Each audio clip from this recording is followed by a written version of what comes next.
একদম জুয়েলার্স অ্যাসোসিয়েশনের আমাদের সদস্য আজকে আমাদেরকে অ্যাসোসিয়েশনের মাধ্যমে এবং নিউ মার্কেটের সাধারণ সম্পাদক উপস্থিত এবং আমাদের বডি এবং প্রিয় সাংবাদিক শুভ উদ্বোধন হতে যাচ্ছে। আপনারা সবাই দোয়া করবেন।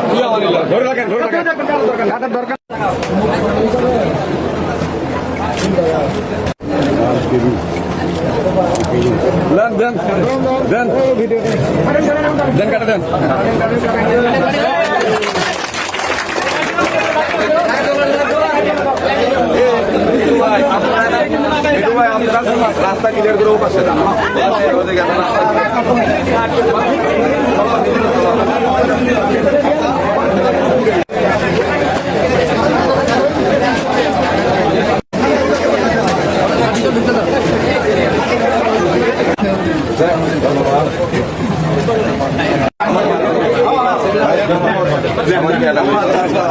ভাই সাংবাদিক ভাইরা আপনারা একটা সাইড হলে ভালো হয় না।